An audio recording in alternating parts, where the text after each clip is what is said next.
মন খারাপ। কারণ বাংলাদেশের এমন একটা সিচুয়েশন এখন, যেটা হচ্ছে আমাদের অ্যাকচুয়ালি গত 16 বছরে আওয়ামী লীগ গভর্নমেন্ট আমাদেরকে রন্ধে রন্ধে ভারতীয় লোকজনকে ঢুকিয়ে এমন একটা সিচুয়েশন তৈরি করে দিয়ে গেছে। এই যে মনে করেন, আমি এক সিনিয়র অফিসারের একটা স্ট্যাটাস আপলোড করেছি, ওখানে দেখবেন আমি নিজে জানি, আমার কিছু বন্ধু বান্ধব আছে, মনে করেন বাংলাদেশের যে কোনো সামরিক তো আছেই, যে কোনো সেক্টরে তারা ভারতে প্রশিক্ষণের ব্যবস্থা করে, ওখানে নিয়ে যায়, নিয়ে বিভিন্ন ধরনের ট্র্যাপ করে একটা অংশ তাদেরকে তাদের পক্ষে কাজ করায়। এবং এটা যখন সরকার এটা আগে যেটা করতো লুকায় চোখায় করতো, এখন তো এটা ওপেন হয়ে গেছে গত 16 বছরে। ইভেন আমি যখন চাকরিতে ছিলাম, প্রথম আমি বললাম যে আমি সিও প্যারাকমান্ডো ব্যাটালিয়ন ছিলাম, যখন 1 মাস পরে আমাকে বললো যে ইন্ডিয়ান স্পেশাল ফোর্সের সাথে আমাদের একটা জয়েন্ট ট্রেনিং করতে হবে। ইট ইজ অ্যাবসার্ড যে কোনো দেশের সিচুয়েশনে। আমি কি বলবো, যাক, এত ইতিহাস বলে লাভ নেই। সিচুয়েশনটা যেরকম, এটা প্রেজেন্ট সিচুয়েশন নিয়ে কথা বলি। ফার্স্ট হচ্ছে, আমি অনেক হাহা রিয়েকশন দেখতেছি। মানে যেহেতু আমি আগের থেকে ঘটনাটা বলছি যে আমি আসবো, সো বটরা রেডি হয়ে আছে আর কি। এনিওয়ে, যুদ্ধ চলবেই। প্রথমে হচ্ছে বিমানবন্দরে যে অ্যাক্সিডেন্ট হয়েছে, আর এটা কি নাশকতা, অবহেলা, নাকি দুর্ঘটনা? অ্যাকচুয়ালি এটা নাশকতা বোঝার জন্য আপনাকে আইনস্টাইন হইতে হবে না। আপনি সিরিজ অফ দেখেছেন ঢাকার বিভিন্ন জায়গায়, চট্টগ্রামে যত ধরনের ইকোনমিক ইনস্টলেশন আছে যেটা দিয়ে আমাদের ইকোনমিকে এফেক্ট করা যাবে, এগুলোর উপর আক্রমণ চলতেছে। আর প্রফেসর ইউনিজেনি ইকোনমিস্ট, সো এই অ্যাটাকটা হচ্ছে তার দিকে অ্যাটাক। এবং দেখেন, একটা চিরাগায় একটা লাইটার জাহাজ ডুবেছে, ওইটাও কিন্তু একদম মানে তীরের কাছে এসে ডুবছে, যাতে অন্যান্য জাহাজ এটি দিক দিয়ে আসতে না পারে, রাস্তা কিন্তু ব্লক করা। আমি অ্যাকচুয়াল গ্রাউন্ড জানি না, আমি একটা ইন জেনারেল যেটা বললাম সবকিছুর মধ্যে এফেক্ট করতেছে। এই যে বিমানবন্দর, এটা হচ্ছে কেপিআই মানে হচ্ছে কি পয়েন্ট ইনস্টলেশন, যেটা হচ্ছে যুদ্ধের সময় যে সমস্ত জায়গাগুলোকে মানে সাধারণ জনগণকে ঢুকতে দিবে না, এটা হচ্ছে তাদের নিজস্ব সিকিউরিটি থাকবে, নিজস্ব লোক ছাড়া, আইডি পাঞ্চ করা ছাড়া কেউ ঢুকতে পারবে না এই সমস্ত জায়গায়। সো এরকম একটা জায়গায় যেখানে একটা আগুন লাগলো, আপনারা দেখেছেন বিভিন্ন দায়িত্বরত মানুষের ওখানে যারা দায়িত্বে আছে, যে 1.5 ঘন্টা একটা জায়গার মধ্যে, ওপেন জায়গার মধ্যে 1.5 ঘন্টা স্টেবল ছিল আগুনটা।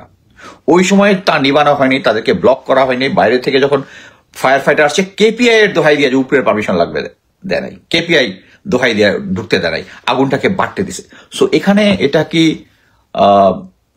নাশকতা কি নাশকতা না, এটার কোনো ডাউট নাই, এটা যে কেউ জিনিসটা বুঝবে। সবচেয়ে ডেঞ্জারাস যে জিনিসটা, সেটা হচ্ছে এই নাশকতাটার সাথে বাংলাদেশের গোয়েন্দা সংস্থা ডিজিএফআই জড়িত। হ্যাঁ, আমাকে বলতে পারেন ভুয়া, আপনি কোত্থেকে পাইলাম। এর কথা হচ্ছে, ডিজিএফআই অপারেটিভ বিমানবন্দরে কাজ করতেছে, ইনফরমেশনটা তার কাছ থেকে আসছে। এবং আপনি হিসাব করে মেলান, 2014 ইলেকশনের আগে যত ধরনের জ্বালাওপোড়া আক্রমণ হয়ে বিএনপির উপরে দায় দিছিল, সব কিন্তু করছে ডিজিএফআই, ডিবি, ওই যে কাউন্টার টেররিজম ইউনিট একটা আছে না।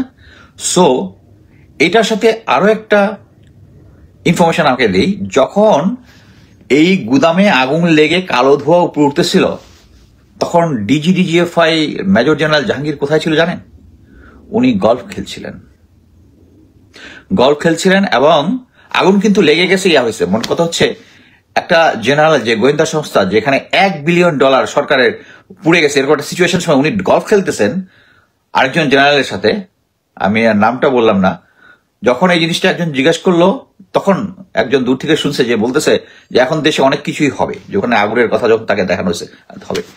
একটা জেনারেল তো ওখানে কামেন্ট কয়েক থাকতে পারে না। তখন আমার কাছে, আমি ভাবলাম যে স্যার, সরি নাম না বলি না, আমাকে খবরটা দিয়েছে, সে কি আমাকে ফেড করার চেষ্টা করছে? পরে দেখলাম না, ফেড করার চেষ্টা করতেছে না।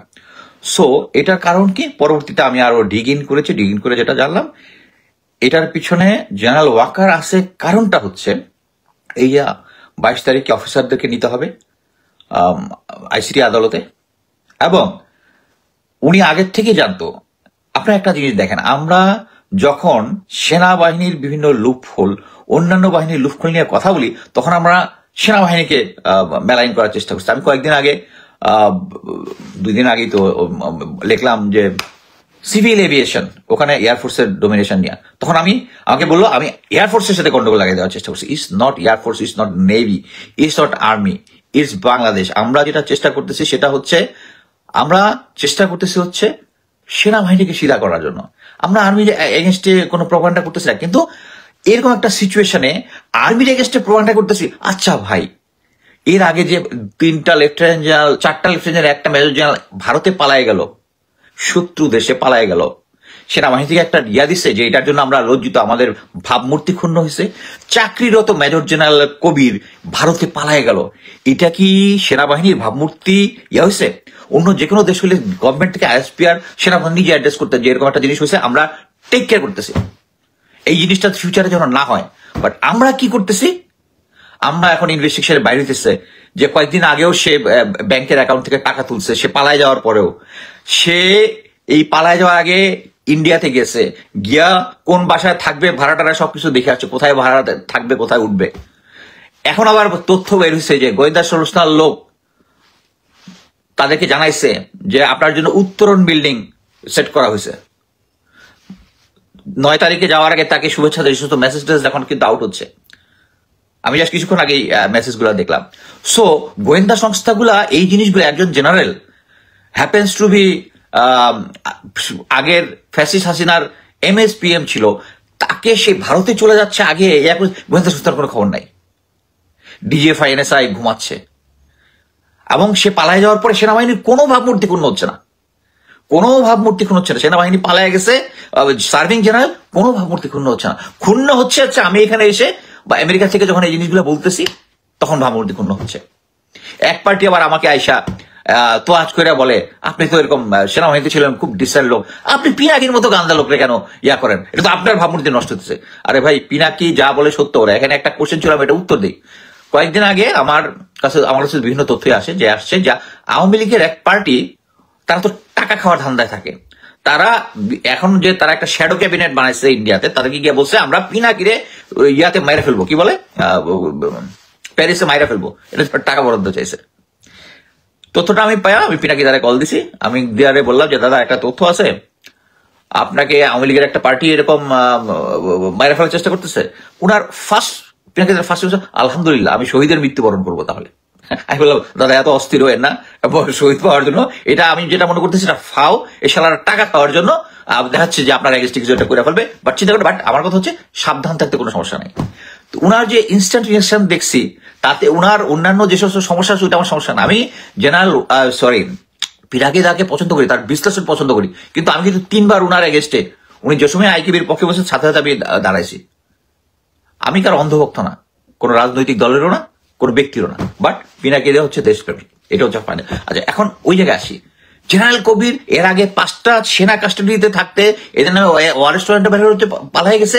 জেনারেল ওয়াকারের নিজেরও ভাবমূর্তি ক্ষুণ্ণ হয় না, সেনাবাহিনীরও ভাবমূর্তি ক্ষুণ্ণ হয় না। বাট এখন আমরা বললে হচ্ছে সেনাবাহিনী, এবং এক পার্টি এসে বলে যে এখন তাদের ভাড়া করা লোক। আমি তো রিসেন্টলি দেখলাম আমার এগেনস্টে আর কি বলে হাসান নাসির স্যার এগেনস্টে হেভি প্রোপাগান্ডা চলতেছে।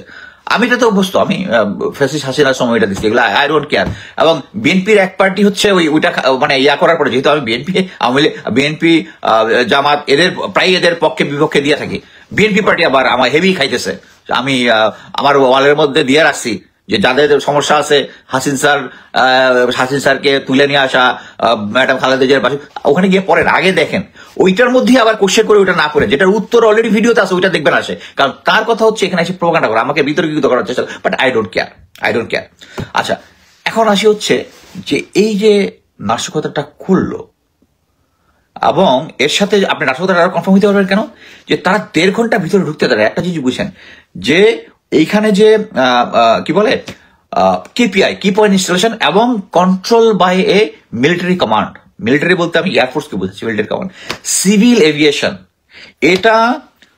আমি এটা নিয়ে 2টা লেখা লিখেছি। ফার্স্ট হচ্ছে এটা 1/11 এর আগে ছিল হচ্ছে 2 থেকে 3 জন অফিসার ছিল হচ্ছে সার্ভিং অফিসার, এই ইয়াতে ছিল কি বলে সিভিল এভিয়েশন ছিল। এখন 40 জনের মতো আছে, আমি যেটুকু জানতে পেরেছি 40 জনের মতো আছে। এখন এই জিনিসটা দেখেন, এটার সুবিধা অসুবিধা। আপনারা শুনছেন না যে একটা বেক্সিমকো এভিয়েশন ছিল, এখন নাকি এটা ডিজার্ভ করে ফেলছে। এই বেক্সিমকো এভিয়েশন একজন এয়ারফোর্সের পাইলট, তাদের হেলিকপ্টার গত বছর 3 এবং 4 আগস্ট স্ট্যান্ড বাই রেখেছে সহ, পাইলট সহ। এবং এটার যে একটা সিস্টেম আছে যে তুমি যদি ফ্লাই করতে চাও তাহলে এটার লগ ইন করতে হয়, টাওয়ারে জানাইতে হয়, কাগজি কারবাই আছে কিছু, কোনো কাগজি কারবাই করে নাই এখানে আছে, বাট এটা যাতে কোথাও নোট না হয়, ঠিক আছে? কারণ আচ্ছা, এইটা যখন শেষ হয়ে গেল, 5 আগস্ট হয়ে গেল, বেক্সিমকো এভিয়েশন জানাইতেছে যে বেক্সিমকো এভিয়েশনের সাথে বেক্সিমকোর কোনো সমস্যা নাই, কি নাই, কি বলে, সম্পর্ক নাই, তাই নাকি? সম্পর্ক নাই। তো এটা দিয়ে সালমান এফ রহমান, সোহেল রহমান এরা তো চলছে, তাই না? এদের লোকজন চলছে। তো এইটা নিয়ে যখন কাগজপত্র চেক করা শুরু হইলো, দেখা গেছে এই কোম্পানিটা একটা ভুয়া কোম্পানি, কারণ এদের কাগজপত্র আরেকজনের নামে, শেয়ার টেয়ার দেখায় আরেকজন, যে বেক্সিমকোর সাথে কোনো সম্পর্ক নাই, ভুয়া কাগজ দেখায় অ্যাপ্রুভ করেছে এটা, এই এভিয়েশনটার। কারা অ্যাপ্রুভ করেছে? Civil aviation. Is control by hmm? Air force officer serving কমান্ডে। এখন তারা বিভিন্ন জিনিস বলে যে ফাইন্যান্স অমুক তমুক, আরে ভাই দুর্নীতি মূর্তি সব জায়গায় হয়। এখানে হচ্ছে শেখ হাসিনা এটাকে তৈরি করছে, শেখ হাসিনা বলবো, ইন্ডিয়া তৈরি করছে যাতে প্রয়োজনের সময় এই ইয়াটাকে এমন ভাবে কন্ট্রোল করা যায় যে কেউ, এই যে তারপরে যে ইয়াটা বললাম, তারপরে 5 আগস্ট কি হলো? শেখ হাসিনা চলে গেল, ট্রান্সপন্ডার অন করে দিয়া ওই সময় সমস্ত সিভিল প্লেন টেন কাউকে নামতে দিল না, ইয়া করতে দিল না, শেখ হাসিনা চলে। কারা করেছে? Civil aviation. আমেরিকা বাংলাদেশ বিমানকে আমেরিকা কেন অ্যালাউ করে না? বিকজ তারা জানে সিভিল এভিয়েশন, তারা সরকারের কথাই যাই বলে তাই তারা পালন করে। তারা এই কারণে আপনারা দেখেন যে কি এর আগে অনেক শুনেছেন সামওয়ানস ওয়াইফ, যে পাইলটের লাইসেন্সটা হচ্ছে তার ভুয়া, তাকে চাকরিতে জয়েন করছে, এবং এটা নিয়ে রিপোর্ট হওয়ার পরে অনেকদিন ছিল। এখানে 2 বার আপনারা দেখছেন যে পাইলট পাসপোর্ট ছাড়া বিদেশে চলে গেছে, বিকজ তারা জানে it is their arena, they can do whatever feel like. এবং এটাতে যে বাংলাদেশের ব্র্যান্ডিংটা নষ্ট হয়েছে, ব্র্যান্ডিংটা, যে তারা চাইছে একটা মিলিটারি টাইপ কমান্ড এখানে থাকলে দে ক্যান কন্ট্রোল। এই যে গোডাউনটা, এটা কারা কন্ট্রোল করতো? Civil aviation. এখানেই মনে করেন যে একটা সিস্টেম আছে। আমি ফায়ার ফাইটার স্পেশালিস্ট, বাট আমাদের মিলিটারিতে একটা ইয়ে আছে, আমরা প্রতি ইউনিটে মাসে একবার ফায়ার ফাইটিং ড্রিল হবেই, মানে বিভিন্ন যে অর্গানাইজেশন অনুযায়ী আমাদের ওই জিনিসগুলো নিয়ে আমরা একটা কালচার করি। এখানে অন্যান্য জায়গায় তো তারা করে না, বাট এখানে একটা ওপেন জায়গার মধ্যে ইয়া হইলো 1.5 ঘন্টা। আমার একজন সোর্স এইমাত্র জানালো, মেসেজটা আসছে এখানে, যে ডিজিএফআই যে করছে, he is reconfirming it to me, this time it's an officer. আমাকে এইমাত্র যখন কথা বলতেছি তখন। সো এখানে 1.5 ঘন্টা আটকায় রাখছে। এখন মনে করেন এটা যদি সিভিল জায়গায় হইতো, ফায়ার ফাইটাররা আসছে, এদেরকে ইয়া করতে দিচ্ছে, কেপিআই, এখানে সিকিউরিটি স্ট্রং বলে হয়ে গেছে। পাবলিক জায়গায় যদি হইতো তাহলে তো জনগণ মানে ধাক্কা দিয়ে ঢুকায় গিয়ে আগে আগুন নিবাইতো, বাট ইয়া পরে দেখবো, নিয়ম কানুন পরে দেখবো, আগে আগুন নিবাইতে হবে। এটা দেশের সম্পদ। $1 বিলিয়ন গায়েব হয়ে গেছে। আপনি চিন্তা করতেছেন? $1 বিলিয়ন গায়েব হয়ে গেছে। যারা ক্ষুদ্র ব্যবসায়ী, যাদের কোনো ইন্স্যুরেন্স নাই, তারা ফকির। এইখানে 1.5 ঘন্টা থাকতে দিচ্ছে, আগুনটা হইতে দিচ্ছে। এখানে নাশকতা না হওয়ার কোনো কারণ নাই। এটার কারণ হচ্ছে সিভিল এভিয়েশন। এবং এই সিভিল এভিয়েশনে আমাকে এয়ারফোর্সের অনেক বন্ধু অনেক লজিক আউট করার চেষ্টা করছে, এই করছে সেই করছে, বাট জিনিসটা হচ্ছে, আমি চ্যাট জিপিটিতে বলছিলাম যে আর কোন কোন দেশে এরকম আছে? কোনো দেশেই পার্মানেন্টলি নাই। তারা ইমার্জেন্সি সিচুয়েশনে কিছু কিছু জায়গায় এয়ারফোর্সের অফিসারকে ইউজ করে। আমার কথা হচ্ছে এয়ারফোর্স অফিসার ইউজ করতে কোনো সমস্যা, তাদের এক্সপার্টিস আছে, কিন্তু যখন দেখা যায় একটা গ্রুপ কমান্ডের মধ্যে, তারা এইটাই, ইন্ডিয়া তো এটাই চাইছে, শেখ হাসিনা চলে যাওয়ার সময় যাতে কোনো এয়ারলাইন্স না হয়। এটা তো অন্য কেউ চেঞ্জ করতে পারতো না। তো আমি যে আচ্ছা, আরেকটা জিনিস হচ্ছে, না আমাকে আরেকজন মেসেজ দিয়েছিল ওইটা। আচ্ছা, আরেকটা জিনিস হচ্ছে, ভুলে গেলাম। আচ্ছা, কোঅর্ডিনেটর ওয়াহিদুল নবী, তার সাথে আমার ভালো কনভারসেশন হয়। দেখেন, এই যে এয়ারফোর্সের যে কন্ট্রোল, এটা একটা ভালো দিকটা কি জানেন? আমি যখন জেনারেল জিয়া যখন এয়ারপোর্টে পালায় যাচ্ছিলাম, আমি যখন লাইভ করলাম, ওয়াহিদুল নবী যখন একটা পথে ছিল, সে থাইমা তার সোর্সের মাধ্যমে এই যে সিভিল এভিয়েশন ওদেরকে দিয়া কিন্তু ভেতরে এটা ইয়া করে কোঅর্ডিনেশন ছিল, গিয়ে কিন্তু জিয়াকে ধরা দিচ্ছে। এটা হচ্ছে ভালো দিক। বাট কথা হচ্ছে এই সামান্য ভালো দিকটার জন্য আমরা এই কালচারটা ইয়া রাখতে পারি না, যেটার মধ্যে ভারত এবং ইন্ডিয়ার কন্ট্রোল থাকবে। আমি একইভাবে পাসপোর্টের কথা বলতে পারি, এই পাসপোর্ট নিয়ে, এনআইডি নিয়ে আমাদের যথেষ্ট কথাবার্তা আছে। আমার কথা হচ্ছে, আমরা এই যে নাশকতাগুলো হচ্ছে ক্রমান্বয়ে, এটা কিভাবে থামাবো? থামানোর রাস্তা একটাই, সেটা হচ্ছে আমাদেরকে ঐক্যবদ্ধ হবে। কে ঐক্যবদ্ধ করবে? Professor Yunus, general Waker. Already এখন ইট ইজ ক্লিয়ার যে general Waker got a parallel power with professor Yunus. এবং প্রফেসর ইউনুসকে আমি প্রথমে মনে করছিলাম এই যে কর্পোরেট যায়, সে কর্পোরেট চালাইতো।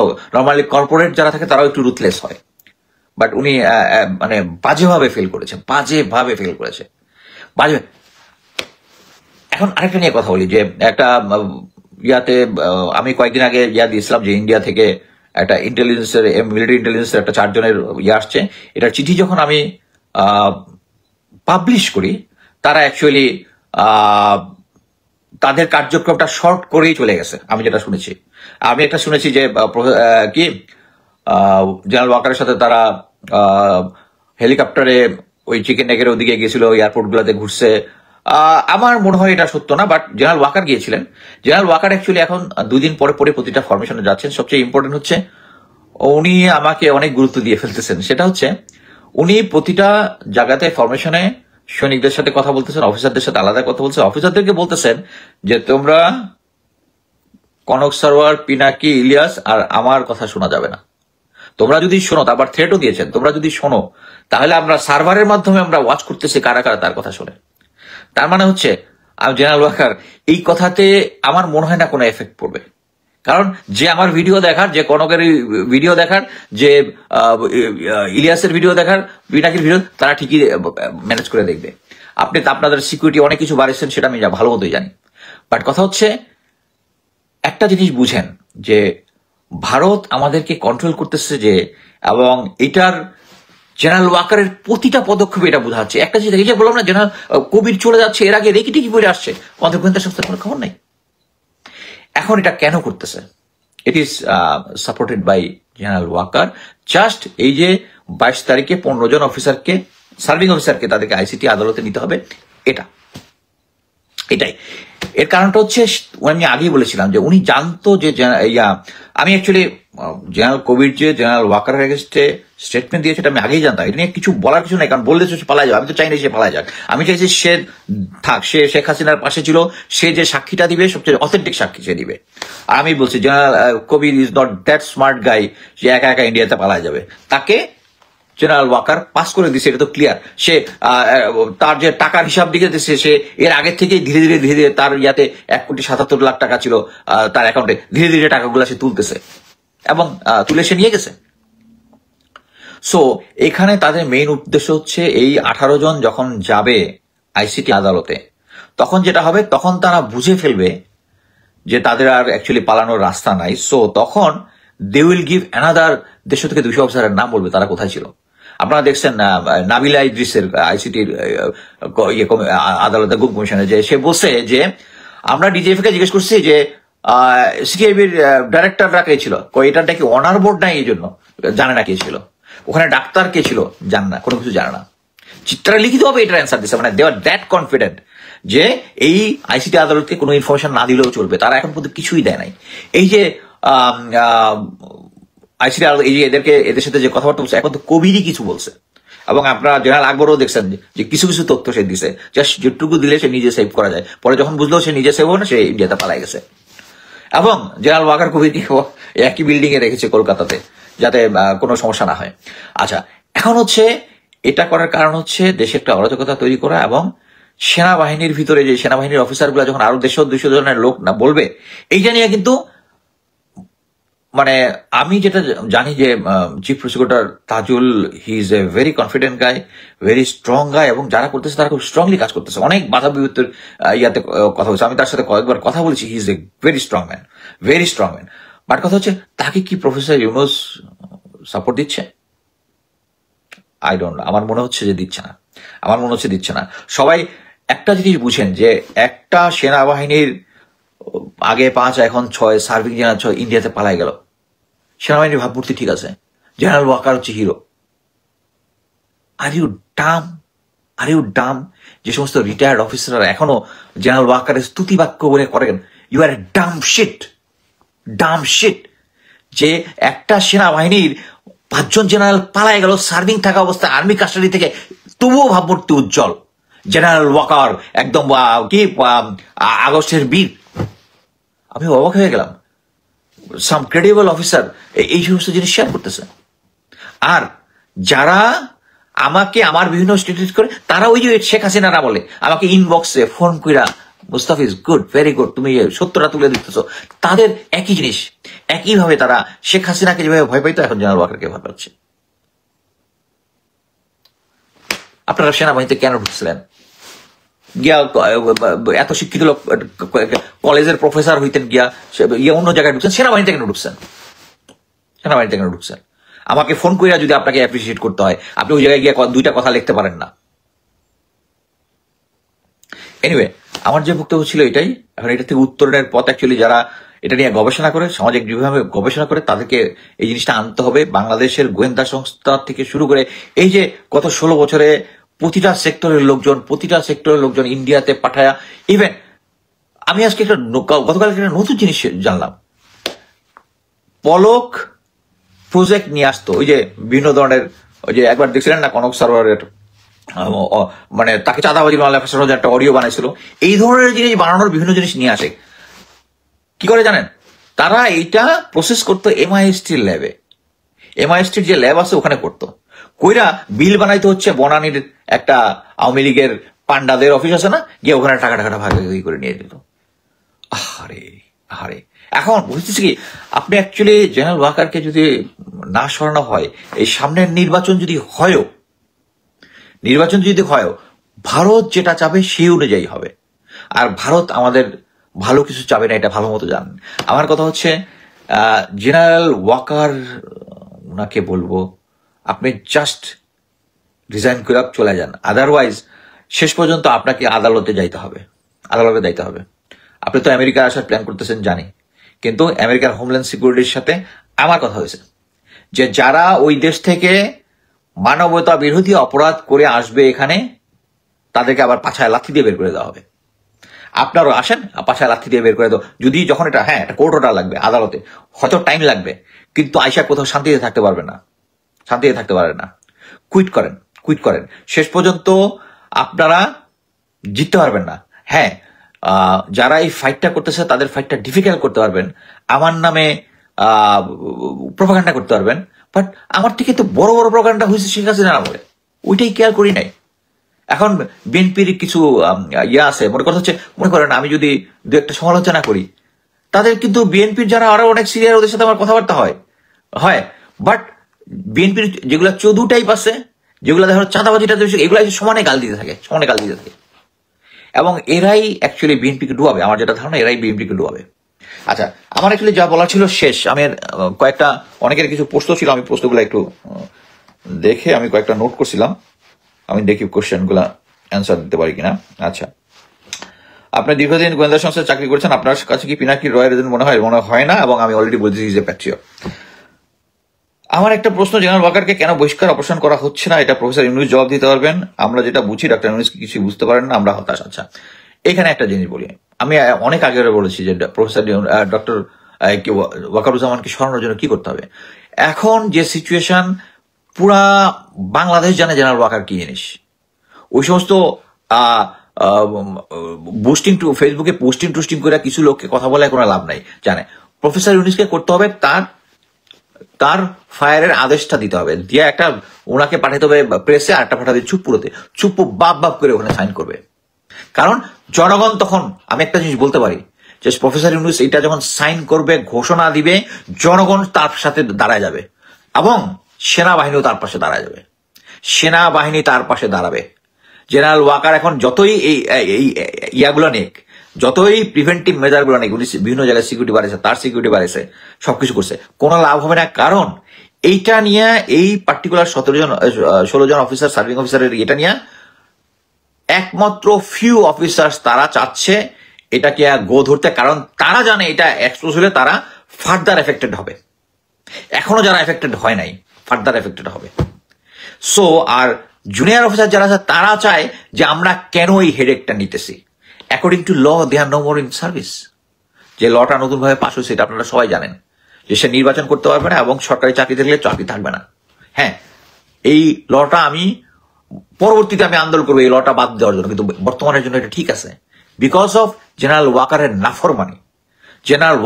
নাফরমানি। এখন এই অফিসার গুলাকে সেভ করার জন্য পুরা আর্মিকে লোকজন ব্লেম দিতেছে। ফেসবুক খুলেন, যারা সেনাবাহিনীর অফিসার সৈনিক আছে এই বদনামটা সবাই নিতেছে। আর জেনারেল ওয়াকার প্রোপাগান্ডা করতেছে আমরা বিদেশে থেকে আর্মির ভাবমূর্তি ক্ষুণ্ণ করতেছি, আর জেনারেল সার্ভিং অফিসার তার আন্ডারে পালায় গেছে ইন্ডিয়াতে শত্রু দেশে, এইটাতে কোনো ভাবমূর্তি ক্ষুণ্ণ হয় নাই, তারা একটা স্টেটমেন্ট ওখানে দেয় নাই। একটা জিনিস তো ভুলেই গেছিলাম, অ্যাডজুটেন্ট জেনারেল হাকিম খুব সুন্দরভাবে স্মার্টলি ব্রিফিং দিল যে তারা কিছুই জানতেন না, ফেসবুক থেকে সোশ্যাল মিডিয়া থেকে জেনে উনি দিতেছেন। একটা নিউজ তো বাইরে হয়ে গেছে যে সেনাবাহিনী কবে, উনি 11 তারিখে দিচ্ছেন, 9 তারিখে উনি ওই চিঠি রিসিভ করেছেন। এটা তো আমি আগেই বলছি, বাট এখন প্রুফ সহ আসছে। আপনি চিন্তা করেন, একটা দেশের সেনাবাহিনীর একজন adjutant general is lying on national TV, national media, সেনাবাহিনীর ভাবমূর্তি ক্ষুণ্ণ করতেছে আমরা, এবং কিছু পাগল বিএনপি আর কিছু ডিজিএফের বোর্ড এটা প্রচার করতেছে। আমাদের মধ্যে দেশপ্রেম বলতে কিছু নাই। চিন্তা করে দেখেন যে ডিজিএফআই এর লোকজন নিজেই আগুনটা লাগাইছে। এটার জন্য আপনাকে আইনস্টাইন হইতে হবে না, 1.5 ঘন্টা ধরে আগুনটা বাড়তে দিছে, ফায়ার ফাইটারকে ঢুকতে দেয় নাই, আপনার তো আর কোনো প্রুফের দরকার নাই। বাট এটা কেন হয়েছে?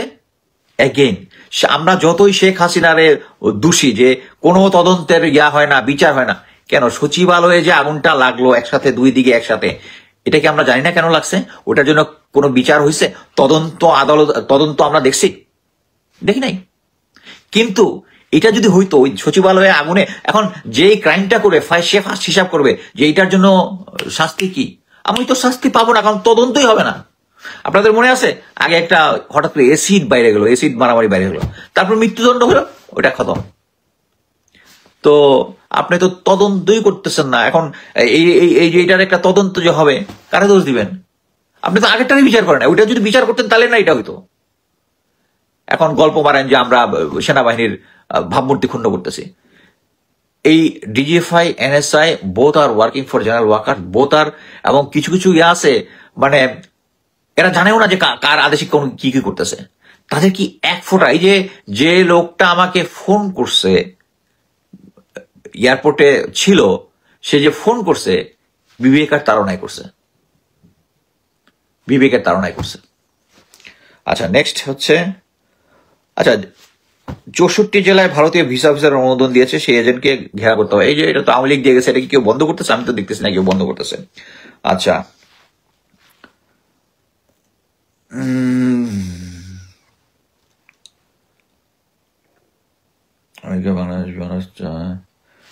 কেপিআই, নিরাপত্তা অ্যাসেসমেন্ট, এগুলো সবই আলোচনা করছে। অ্যাকচুয়ালি আমার আর কোনো কিছু বলার নাই, যা বললাম ওইটাই।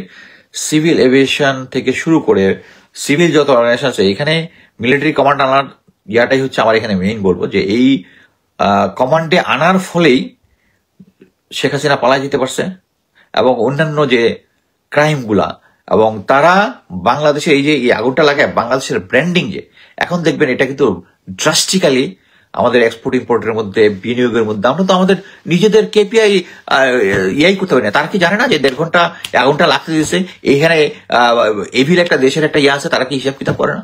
করে তো। বাংলাদেশের ব্র্যান্ডিং আস্তে আস্তে চলে যাচ্ছে, এবং এইটাই ভারত কিন্তু তাদের যেটা শেখ হাসিনা চলে গেছে, কিন্তু তারা কিন্তু সফল, কারণ তারা আমাদের ভিতরে তাদের জারদ সন্তানগুলাকে রেখে গেছে।